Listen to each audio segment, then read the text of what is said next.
जय हिंद दोस्तों। तो हम चला रहे थे एलसीएम और एचसीएफ का चैप्टर। तो अभी उस चैप्टर में हमने दो पार्ट में जो है कुछ सवाल को कवर किया हुआ है और आज हम जो है तीसरे सेशन को लेके आया हूँ उसी चैप्टर से। तो तीसरे सेशन में चलिए, हमारे सामने बोर्ड पे एक प्रश्न दिखाई दे रहा है, इसको सॉल्व करते हैं। हमारे सामने है कि दो संख्याओं का एलसीएम x³ - 8 है तथा HCF x+2 है, तो उनमें से एक संख्या x² + 2x है, तो दूसरी संख्या ज्ञात कीजिए। इसके लिए क्या करना होता है, ये बहुत सिंपल सा है, इस टाइप का सवाल हमने बता रखा है, लेकिन इसमें क्या है अलजेब्रिक एक्सप्रेशंस आ चुका है। तो इसके लिए हमें करना क्या होता है, दो संख्याओं का गुणनफल जो होता है यानी first number into second number equal to क्या होता है एलसीएम इंटू HCF। उस वाले फार्मूला पे हम क्या कर देंगे, सॉल्व कर देंगे। तो हमारे पास क्या दे रखा है, पहली संख्या दे रखा है क्या है x² + 2x + 4 और दूसरी संख्या को हमें ज्ञात करना है, तो इसको ऐसे ही छोड़ देंगे। उसके बाद एलसीएम की वैल्यू क्या दे रखा है x³ - 8 और HCF की वैल्यू क्या दे रखा है x+2। अब इसमें क्या करना होता है, हमें इसको इसी तरीके से रहने देंगे और इसको क्या कर देंगे कि तोड़ देंगे, या इसको इसके नीचे लेके जाते हैं या यहीं से कटा भी लेते हैं। तो अभी हमें एक स्टेप ले जाना है, तो हम इसको इसके नीचे ले जाकर लिख सकते हैं। x³ का जो फार्मूला होता है वो होता है इसको कर लेंगे x³ - 2 का क्यूब, तो ये हो जाएगा x-2। इसका फार्मूला होता है कि एक ब्रैकेट में अगर यहाँ माइनस रहता है तो पहले वाले ब्रैकेट में माइनस लिख लेंगे और दूसरे वाले में होता है x² + 2ab होता है, तो 2x हो जाएगा प्लस यहाँ पे क्या हो जाएगा b² मतलब 4 हो जाएगा, और यहाँ पे ऑलरेडी आपके पास क्या है x+2 है। अब इसके नीचे ये पूरा आ जाएगा तो क्या हो जाएगा x² + 2x + 4, ये इसके नीचे आ जाएगा, ये पूरा सेम मिल रहा है तो कट जाएगा और सेकंड नंबर हमारा ज्ञात हो गया, क्या हो जाएगा x-2 और x+2।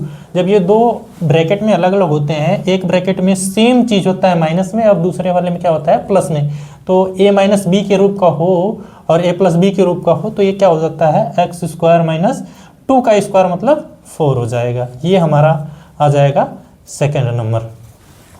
ठीक है, इस तरीके से हम ज्ञात कर सकते हैं। अगर इस टाइप का कोई भी अलजेब्रिक एक्सप्रेशंस वाला आएगा तो अलजेब्रिक एक्सप्रेशंस की जगह जैसे आपको दे रखा है x³ - 8, तो इसकी जगह आप एक माइंड में अपने क्या है इमेजिंग करके चलिएगा कि यहाँ पे कोई नंबर है। तो जब नंबर होता है तो आपको पता ही है कि एलसीएम और HCF दिया हो, एक नंबर दिया हो, तो दूसरा नंबर कैसे ज्ञात करता हूँ उसका फार्मूला पहले से पता आप लोगों को। तो ये सवाल हमारा यहीं पे सॉल्व होता है, आंसर आ जाता है। अब नेक्स्ट सवाल पे चलते हैं। तो दोस्तों हमारे पास नेक्स्ट सवाल ये है कि वह बड़ी से बड़ी संख्या कौन सी है जो 48, 92 और 140 को पूर्णतः विभाजित कर सकती है। हमने क्या पहले सिखाया था कि जब बड़ी से बड़ी पूछे, जब भी बड़ी से बड़ी संख्या पूछे तो ऐसी स्थिति में हम क्या करते हैं, बड़ी से बड़ी की बात सुनते ही हम तुरंत HCF निकाल देते हैं। जो चीज़ हम बड़ा से बड़ा सोचते हैं ना, उसका नंबर जो उसका आंसर जो है छोटा से इसमें आता है। इसमें यही एक ट्रिक याद रखिएगा कि जब बड़ी से बड़ी बात करें तो छोटा चीज़ ज्ञात करना है। छोटा क्या होता है HCF होता है, और एलसीएम बहुत बड़ा आता है जो सबका मिक्स टाइप का होता है, सभी में होता है, वो होता है HCF।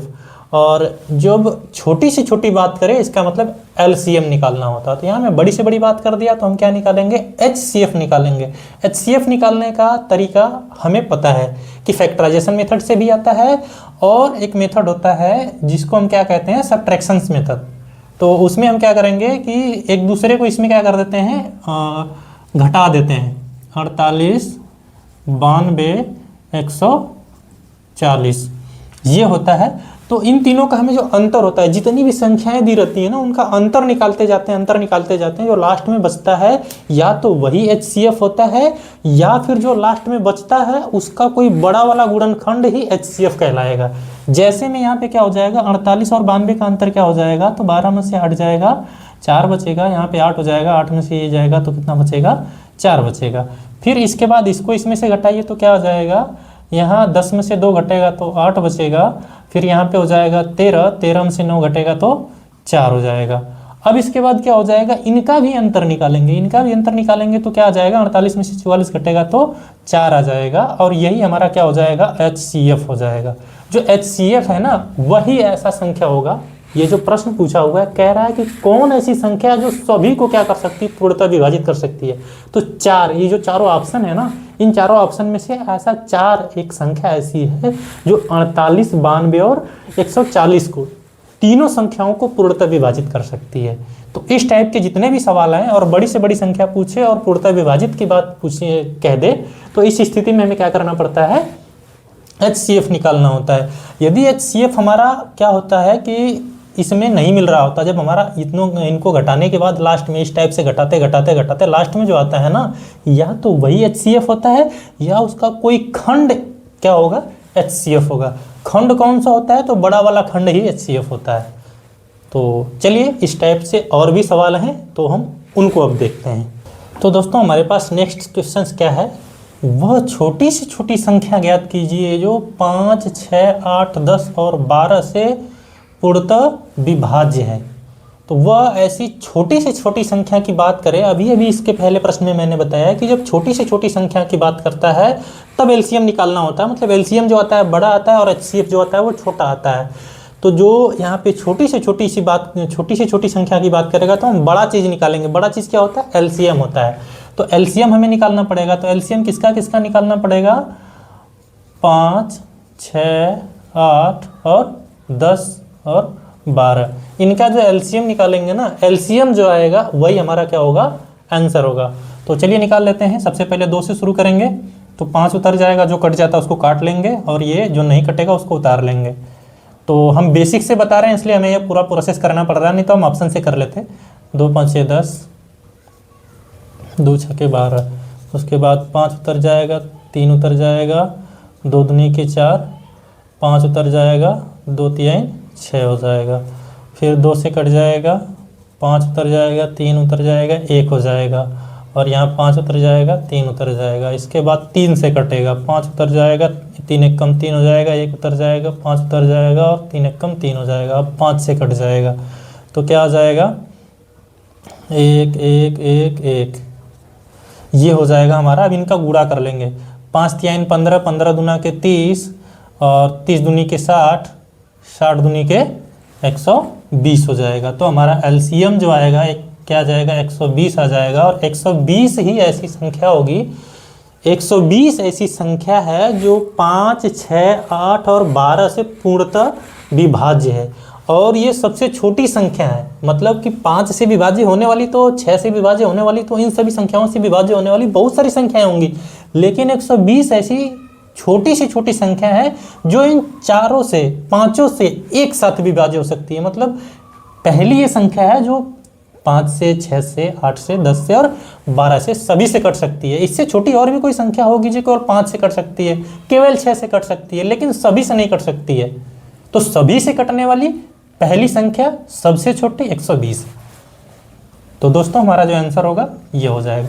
ये तो हो गया आपका बेसिक तरीका, लेकिन हम क्या करते हैं, ऐसी स्थिति में हम ऑप्शन लेते हैं। ऑप्शन लेते में छोटी से छोटी बात किया हुआ है तो हमें तो निकालना होता है इसमें एलसीएम जो बड़ा से बड़ा है, लेकिन ऑप्शन से कटा लेते हैं। ऑप्शन से क्या है कि हम एक बार ट्राई कर लेंगे 5 से।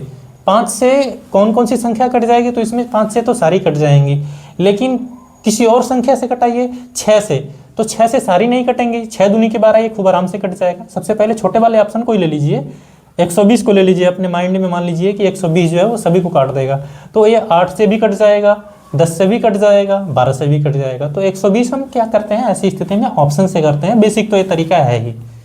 चलिए अब नेक्स्ट सवाल करते हैं। तो चलिए दोस्तों हमारे सामने प्रश्न है कि वह न्यूनतम संख्या ज्ञात कीजिए जो 4, 9, 12, 15 से विभाज्य करने पर प्रत्येक स्थिति में 3 शेष बचता है। 3 शेष बचता है। तो अभी इसके पहले हम क्या कर रहे थे कि सेम स्थिति में जब ये शेष नहीं बच रहा था तो ऐसे जो भी प्रश्न आ रहे थे ना, इसके ऊपर हमने 2 प्रश्न सॉल्व किया जिसमें कि शेष नहीं बच रहा था। तो बस वो एक न्यूनतम पूछ देता था, एक मैक्सिमम पूछ देता था, मतलब एक बड़ी से बड़ी एक छोटी से छोटी संख्या पूछ रहा था। तो उस स्थिति में हम केवल एलसीएम और एचसीएफ निकाल के सॉल्व कर लेते थे। लेकिन इस स्थिति में क्या कह रहा है कि प्रत्येक स्थिति में 3 शेष बचता है। मतलब कि कोई ऐसी संख्या होगी जिसको कि हम क्या करेंगे, 4, 9, 12, 15 से विभाज्य करेंगे तो प्रत्येक स्थिति में शेषफल 3 बचेगा। तो ऐसी स्थिति में क्या करते हैं कि ये जो संख्या दिया हुआ है उस संख्या से पहले हम न्यूनतम और अधिकतम की बात देख लेते हैं कि अगर इसमें छोटी से छोटी, न्यूनतम मतलब छोटी से छोटी संख्या, अगर जब छोटी से छोटी संख्या ज्ञात करना होता है तो हम क्या करते हैं, बड़ा चीज़ निकालते हैं। बड़ा चीज़ क्या होता है, एलसीएम होता है। तो हमें क्या करना पड़ेगा, 4, 9, 12, 15 का एलसीएम निकालना पड़ेगा। तो एलसीएम निकालते हैं तो कैसे निकलेगा, 2 दूनी के 4, 9 उतर जाएगा, 2 छके 12, 15 उतर जाएगा, 2 एकम 2, 9 उतर जाएगा, 2 तिहाई 6 और 15 उतर जाएगा। अब इसके बाद 3 से कट जाएगा, 1 उतर जाएगा, 3 त्रिक के 9, 3 एकम 3, 3 पाँचे 15, फिर ये 1 उतर जाएगा, ये 1 हो जाएगा, फिर ये 1 हो जाएगा, ये 5 उतर जाएगा, फिर ये 5 से कट जाएगा, सब 1 1 हो जाएगा। ये तो हमारा एलसीएम बेसिक तरीका हुआ। 5 तिहाई 15, 15 दूना के 30, 30 दूनी के 60, 60 त्रिक के 180 हो जाएगा। तो ये हमारा एलसीएम जो आ गया, ये तो 180 आ गया बेसिक तरीके से। अब इसके बाद हमें क्या करना होता है, एलसीएम निकाल लेने के बाद, एलसीएम निकालने का तरीका भी हमने बताया कि या तो ये बेसिक तरीका कर लीजिए या ऑप्शन से कर लीजिए। तो हमारे पास जब 180 आ चुका है तो अब ये क्या पूछ रहा है कि प्रत्येक स्थिति में, बता रहा है कि प्रत्येक स्थिति में 3 शेष बचता है। तो ऐसी इसमें कोई संख्या होगी, वो क्या है जो शेषफल बार बार बच रही है, तो वो 3 है। तो इसमें जब 3 आप जोड़ देंगे तो शेषफल बचेगा ही नहीं। यानी कि 180 में ये जो शेषफल बार बार बच रहा है ना, 3 जोड़ देंगे तो ये हो जाएगा 183। अब ट्राई कर लीजिए कि ये जो 4, 9, 12, 15 है ना, उससे जब भी आप डिवाइड करिएगा तो हमेशा क्या बचेगा, 3 शेष बचेगा। तो हमारे पास ऑप्शन क्या है, 183 वाला ऑप्शन कौन सा है, बी है। तो ये बी ऑप्शन हमारा सही रहेगा। इसमें क्या करते हैं ऐसे सवालों में कि जब शेषफल दिया रहता है कि शेषफल इतना बच रहा है, तो ऐसी स्थिति में जो शेषफल होता है ना, उसमें एलसीएम निकाल के शेषफल को ऐड कर देते हैं। तो चलिए इस टाइप का इसको सॉल्व कर लीजिए। जब इसमें शेषफल दिया है तब हम ऐसे लगाते हैं, जब शेषफल नहीं दिया है तब कैसे लगाते हैं, अगले वाले सवाल इसी टाइप पे रहेगा। तो चलिए नेक्स्ट सवाल पे चलते हैं। दोस्तों अभी हमने इससे पहले जो प्रश्न बताया है, अभी पहले इस प्रश्न को पढ़ लेते हैं कि वह बड़ी से बड़ी संख्या ज्ञात कीजिए जो 60, 135, 235 को विभाज्य करने पर शेषफल समान बचता है। यानी कि ऐसी कोई संख्या बताइए जो कि 60, 135, 235 को विभाज्य करने पर शेषफल हमेशा समान बचता है। तो ऐसी स्थिति में क्या करना होता है कि हमें सीधा सीधा क्या करना पड़ेगा, HCF निकालना पड़ेगा। यदि बड़ी से बड़ी की बात करें तब, जब बड़ी से बड़ी की बात करता है तो हमें छोटी चीज़ निकालना पड़ता है। छोटी चीज़ क्या होती है, HCF होती है। तो हमें HCF निकालने का दूसरा मेथड क्या बताए हैं, दूसरे मेथड वाले से कर लेते हैं। क्या हो जाएगा, 235। ये हमने क्या कर रहा है, इस वाले मेथड से कर लेंगे कि जो अंतर वाले मेथड से कर लेंगे। 60 में से इसको घटाइएगा तो 135 में से इसको घटाइएगा तो कितना हो जाएगा,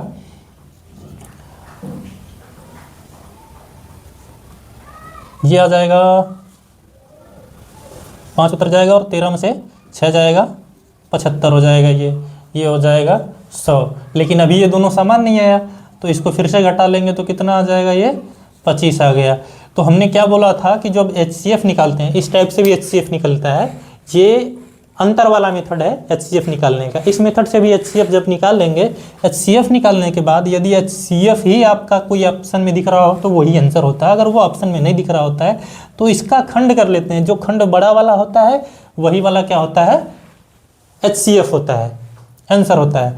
तो अभी हमें जब प्रत्येक स्थिति में शेषफल समान बच रहा हो, यानी वो पूर्णतः विभाजित हो जा रही होगी, तो शेषफल क्या हो रहा है कि समान बार बार बच रहा है। तो ऐसी स्थिति में क्या करना होता है, HCF निकालना होता है। तो HCF हमारा क्या निकल गया, 25। तो 25 कौन सा ऑप्शन है, ए है। तो हमारा ये ऑप्शन सही है।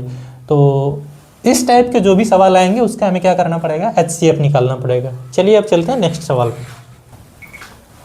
चलिए स्टार्ट करते हैं। हमारे सामने है एक प्रश्न, अभी जैसा प्रश्न इसके पहले बताया उसी टाइप का है, इसमें थोड़ा सा चेंज है। इसमें पूछा हुआ कि 7 का सबसे छोटा गुणज ज्ञात कीजिए, यानी क्या होगा जिसे 6, 9, 15 और 18 से विभाज्य करने पर शेषफल क्या बचता है, प्रत्येक स्थिति में 4 शेषफल बच जाता है। तो ऐसी स्थिति में क्या करना होता है हमें कि 6, 9 और 15, 18 का क्या कर देंगे, LCM निकाल देंगे। 6, 9, 15 और 18 का LCM निकाल लीजिए। तो LCM क्या हो जाएगा, 2 3 6, 9 उतर जाएगा, 15 उतर जाएगा, 2 9 18 हो जाएगा। अब ये 2 से नहीं कटेगा तो 3 से कटा लेंगे, 3 एकम 3 हो जाएगा, 3 त्रिक के 9, 3 5 6 15, 3 त्रिक के 9, फिर 3 से कट जाएगा, 1 उतर जाएगा, 1 हो जाएगा, 3 5 उतर जाएगा, 3 1 कम 3, अब 5 से हो जाएगा। तो ये हो जाएगा 5 तिहाई 15, 15 दूना के 30, 30 तिहाई 90। इसका एलसीएम जो आएगा वो क्या आ जाएगा, 90 आ जाएगा। अभी ऐसी स्थिति में हमने बोला था जब सबसे छोटा की बात करता हो तो वो तो अलग मैटर है, लेकिन ये भी इसी टाइप का जो शेषफल बचने वाला ऑप्शन आ रहा था, शेषफल के लिए भी हमने बताया है कि शेषफल की बात जब कर दे तो हमें क्या करना होता है, यदि उसमें बड़ी से बड़ी संख्या छोटी से छोटी संख्या जब पूछ दे तो हमें बड़ी से बड़ी संख्या ज्ञात करना होता है। बड़ी वाली संख्या कहाँ से आती है, एलसीएम से आती है। एलसीएम हमारा क्या निकल गया, 90 निकल गया। वैसे भी जिसको एलसीएम निकालने जो सीख लेते हैं ना वो डायरेक्टली, इसका ऑप्शन एक बार हमने लिखा नहीं है तो अभी लिख लेते हैं ऑप्शन को, या ऑप्शन नहीं भी लिखते हैं तो चलिए पहले सॉल्व कर लेते हैं। ऐसी स्थिति में क्या करना होता है कि हमें ज्ञात करना पड़ता है एलसीएम इंटू एन, अब प्लस क्या हो रहा है, शेषफल। इस टाइप से हमें एन क्या है, यानी ये पूछा है छोटा गुणज, जब सबसे छोटा गुणज की बात कर रहा है ना तो यानी एलसीएम का कोई एक गुणज होगा, एलसीएम का कोई गुणज होगा जो क्या है, वो गुणज क्या होगा, कोई संख्या होगी, तो वो संख्या की जगह हमने एन रखा हुआ है। अब वो संख्या हमें ज्ञात करना पड़ेगा और संख्या को रख रख के ज्ञात करना पड़ेगा। एन की जगह एन क्या है, एक नेचुरल नंबर है जो 1 2 3 4 कुछ भी रख सकते हैं। तो हमें सबसे पहले शुरुआत से रख के चेक करना पड़ेगा कि कौन से नंबर पे ये सही हो रहा है कि इसका करने के बाद ये जो आए वो 7 का क्या हो, गुणज हो। ये जो आए ना वो 7 का गुणज रहे, मतलब कि 7 से विभाज्य होने टाइप का एक नंबर आए। तो इस टाइप से हमें क्या करना पड़ेगा, यहाँ तो 90 तो रहेगा ही रहेगा, लेकिन n की जगह पे हमें बार बार ट्राई करना पड़ेगा, बार बार ट्राई करके देखना पड़ेगा कि क्या आ रहा है। तो हम पहले 3 पे कर देते हैं, ट्राई कर लेते हैं 3 पे, और प्लस क्या हो जाएगा 4, तो 9 त्रिके 27, 270 प्लस 4 274 आ रहा है। 274 जो है हमारा, क्या वो 7 का गुणज है या 7 से डिवाइड होने लायक है? तो 274 को आप ट्राई कर लीजिए 7 से डिवाइड करके, तो क्या हो रहा है, ये 7 से कटाइएगा तो 7 त्रिके 21 हो जाएगा, और 21 6 बचेगा तो ये हो जाएगा 64, ये कटेगा ही नहीं। तो 3 पे नहीं आया तो हम इसकी जगह क्या कर लेंगे, 4 कर लेंगे। जो डायरेक्ट अगर माइंड में मल्टीप्लाई कर सकता है तो वो माइंड में कर लेगा। हमने दिखाने के लिए बताया है कि इस टाइप से चेक करते चलेंगे। हमने पहले को नहीं ट्राई किया, दूसरे को नहीं ट्राई किया, क्योंकि हमारे माइंड में आ गया था कि इससे कोई छोटा सा नंबर आएगा जो 7 से गुणज होगा ही नहीं। तो हमने सीधा 3 को ट्राई किया, अब 4 को ट्राई कर लेते हैं। तो 4 को ट्राई कर लेते हैं, तो चलिए 4 को ट्राई कर लेते हैं। अब क्या हो जाएगा, यहाँ तो सीधा गुणाई कर देते हैं, तो 9 चौके 36, 360 आ जाएगा प्लस 4, यानी अब क्या आ जाएगा 364 आ जाएगा। क्या 364 हमारा 7 से डिविजिबल है? यानी 7 का गुणज होने का मतलब वो 7 से डिविजिबल होना चाहिए।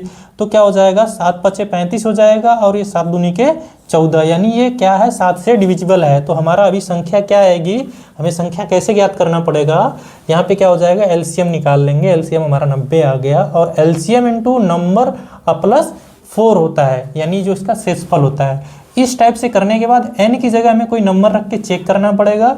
जो नंबर हमारा सेटिस्फाइड कर देगा, यानी इस टाइप से निकालने के बाद जो 7 से डिविजिबल होगा वही हमारा 7 का गुणज होगा। तो हमारे पास जो नंबर आया है अभी क्या आया है, वो 364 ऐसा नंबर होगा जो 7 का क्या होगा, गुणज होगा, और वो सबसे छोटा होगा। मतलब 7 का जो गुणज नंबर आते जाएगा ना, ऐसी संख्याओं को सॉल्व करने के बाद इन चीज़ों का, ये 7 का गुणज ना रहे, इस चीज़ों को सॉल्व करने के बाद जो नंबर आएगा ना, उसका कोई मल्टीपल होता जाएगा। जो 7 का मल्टीपल होने वाला पहला नंबर क्या होगा, 364 होगा। तो अभी हमें क्या करना पड़ेगा, ये बेसिक तरीका, इस बेसिक तरीके से या तो करना पड़ेगा या ऑप्शन से कर लेंगे। ऑप्शन हमने लिखा नहीं है, तो ऑप्शन यहाँ पे देख लीजिएगा। जो क्या होगा, 7 का डिविजिबल हो, 7 का डिविजिबल हो, या उसको डिवाइड करने पर शेषफल 4 बच जाए। जैसे मान लीजिए आपके सामने क्या दे दे ऑप्शन, कोई भी ऑप्शन दे दे जो उसको डिवाइड करो, 365 मान लो आप, या 56 ले लो, तो इसको 7 से डिवाइड करने पर ना या तो शेषफल 4 आ जाए, या पूर्णतः क्या हो जाएगा, 7 का क्या हो जाएगा, गुणनखंड आ जाएगा। तो वो ऑप्शन चेक करने का है।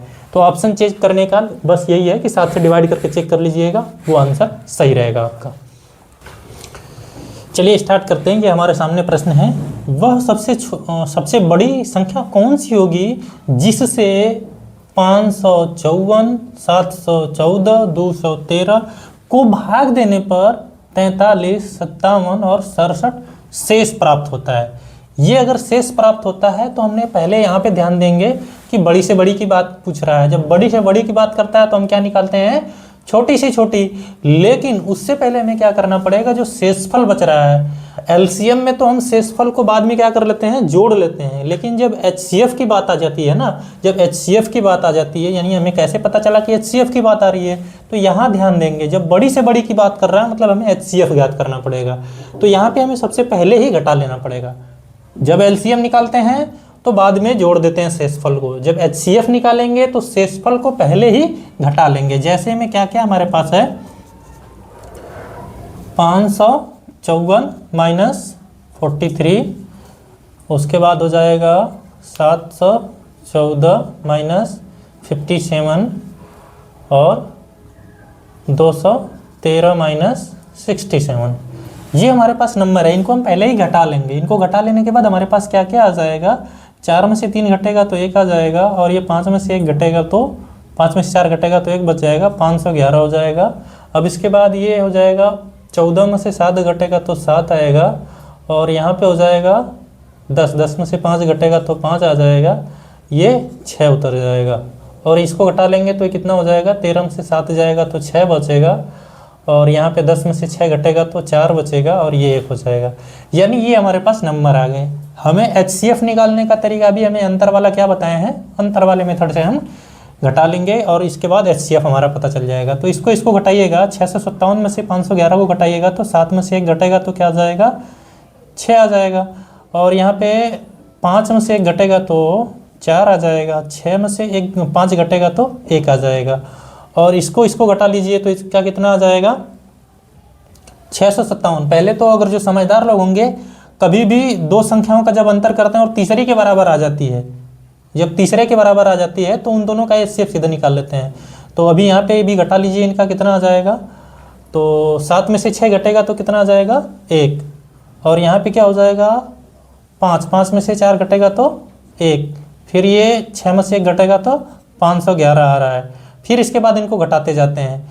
लेकिन यहाँ पे क्या कर देते हैं, जब हमें पता है कि कहीं भी अगर ये दो संख्याओं का अंतर करने के बाद तीसरी संख्या के बराबर आ जाता है ना, जब तीसरी संख्या के बराबर आ जाता है यानी दो संख्याएं बराबर बराबर हो जाती हैं, तो उन्हीं का खंड कर लेंगे। मतलब वही एचसीएफ कहलाता है, या तो वही एचसीएफ कहलाता है या उनका कोई खंड क्या होता है, एचसीएफ होता है।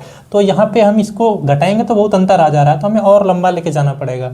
इसलिए हमें क्या करना पड़ेगा, दो संख्याओं का अंतर करने पे जो आया यदि वो तीसरे के बराबर आ जाता है तो ऐसी स्थिति में उसी को या तो एचसीएफ मान लेते हैं या उसी का कोई खंड क्या कहलाएगा, एचसीएफ कहलाएगा। तो 146 जो होता है किसके किसके बराबर होता है, यानी किसके किसके खंड के बराबर होता है, 2 गुणे किसके आ जाएगा, 73 आ जाएगा।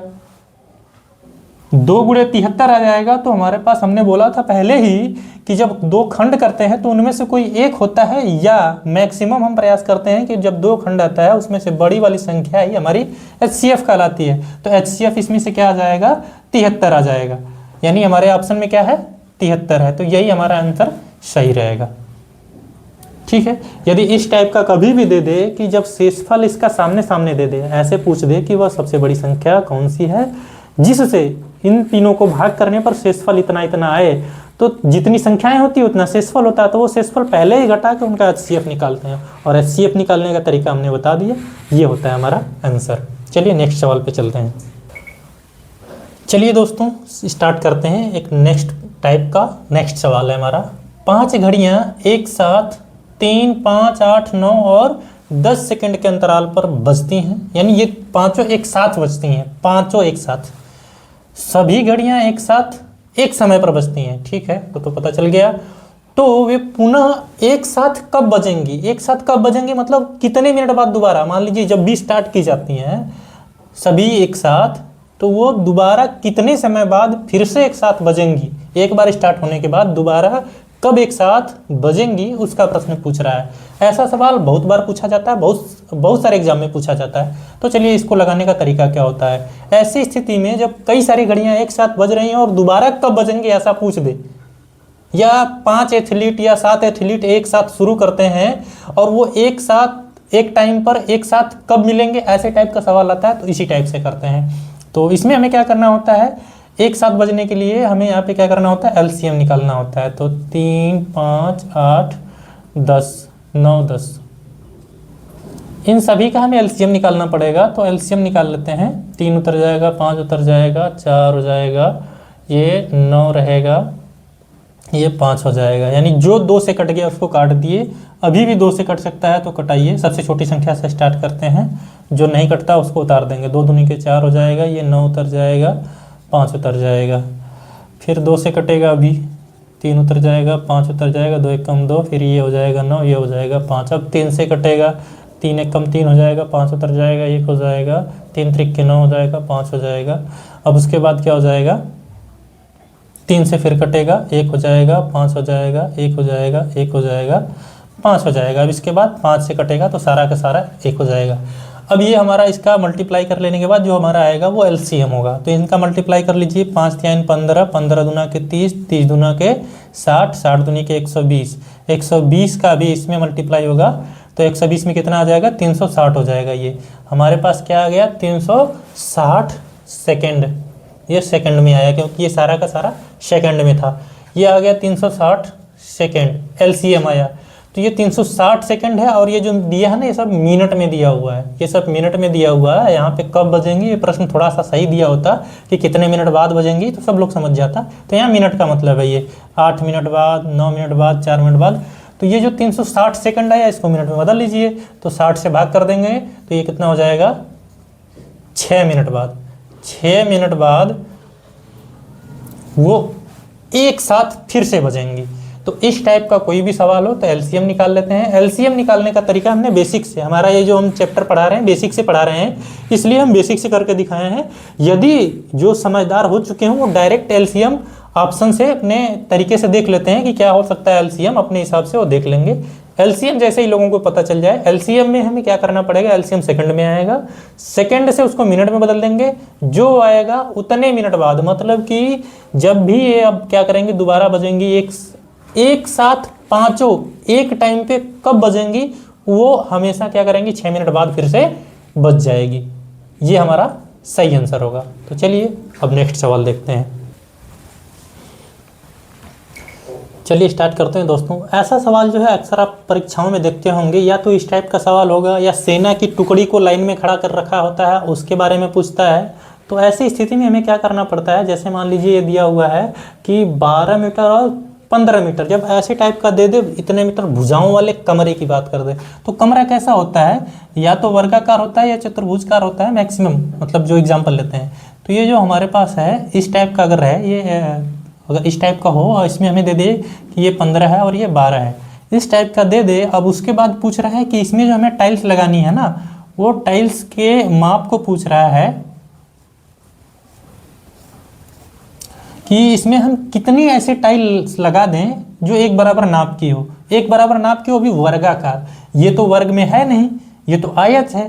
तो आयत में ये जो पूरा रूम है, इस रूम में छोटे छोटे कितने टाइल्स एक बराबर लंबाई चौड़ाई का, मतलब एक वर्गाकार टाइल कितना लगाए, वो टाइल्स के बारे में पूछ रहा है। तो सबसे पहले इसमें सबसे छोटा कितना बड़ा वर्गाकार टाइल्स हो सकता है उसके बारे में जानेंगे।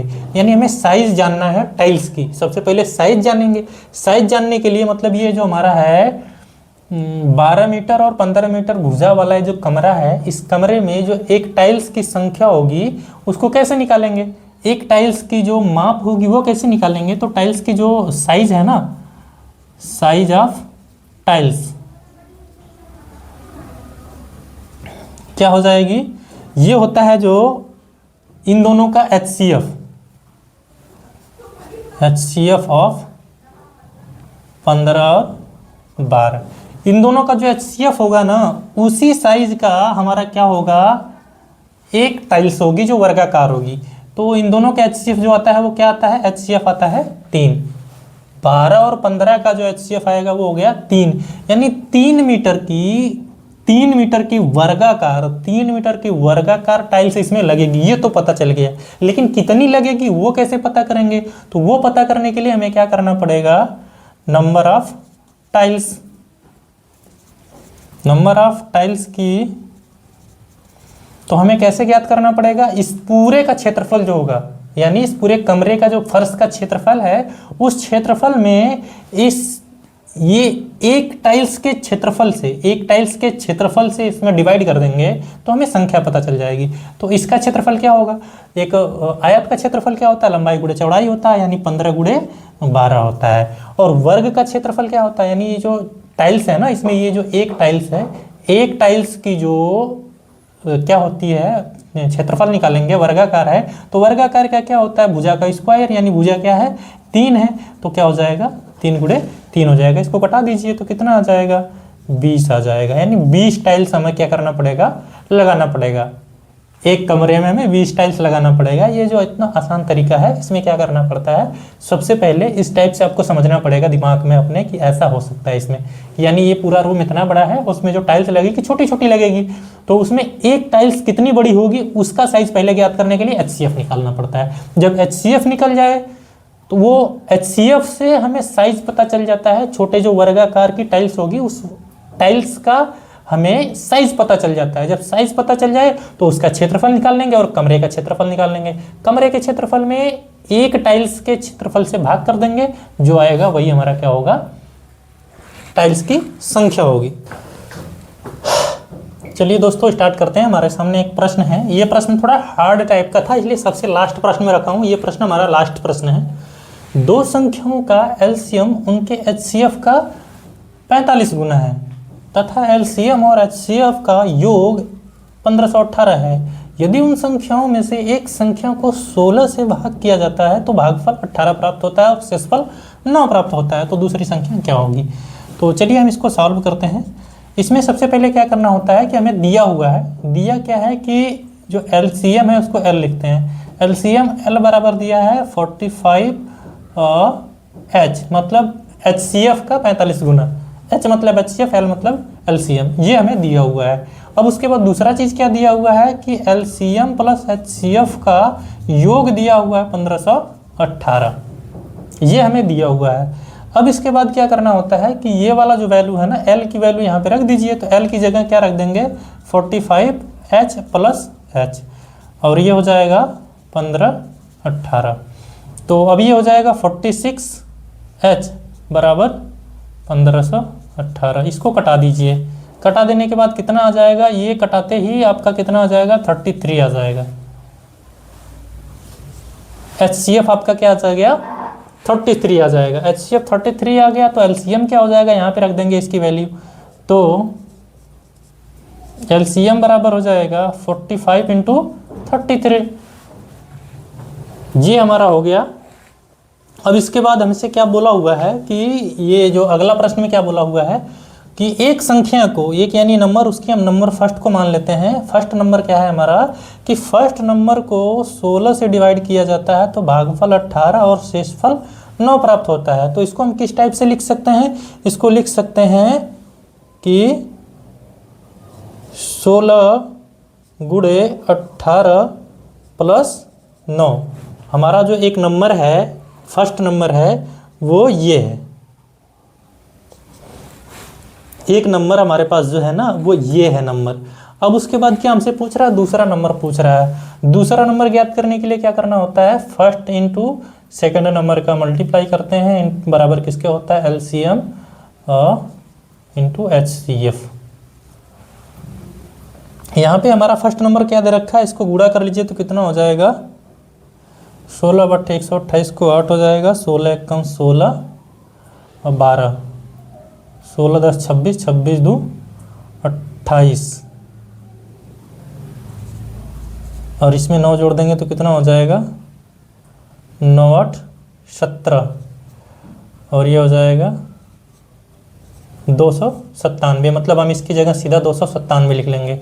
297 इंटू सेकेंड नंबर, और LCM की जगह क्या है हमारे पास, LCM की जगह पे ये है 45 इंटू 33 इंटू HCF क्या है, HCF ऑलरेडी 33 है, तो ये इसके नीचे चले जाएंगे और ये कट जाएंगे। तो कटने के बाद क्या आ जाएंगे, कटा लीजिए इनको, कटा लेने के बाद आपका कितना आ जाएगा, तो ये इन तीनों को काटने के बाद क्या हमारे पास बचेगा 165 बचेगा। हमारा जो नंबर आ जाएगा, वो जो सेकंड नंबर आएगा वो क्या आएगा 165 आएगा।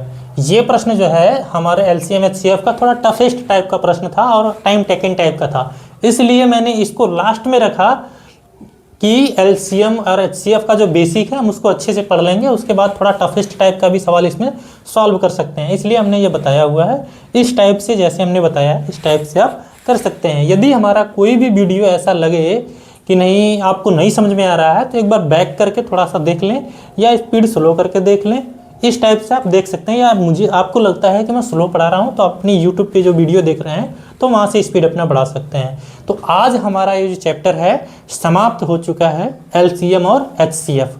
तो दोस्तों अगर हमारा पूरा एलसीएम एचसीएफ पढ़ के आपको थोड़ा भी अच्छा लगता है कि नहीं हमारा जो है पहले से बहुत कवर हो चुका है और हमें मज़ा आया है, तो मज़ा आ रहा है, तो प्लीज़ हमारे इस सेशन को एलसीएम एचसीएफ चैप्टर को दूसरों को शेयर करें और ख़ुद भी लाइक करें और सब्सक्राइब करें। Thank you. इसी टाइप के वीडियो के लिए हमारे चैनल को सब्सक्राइब करके रखें।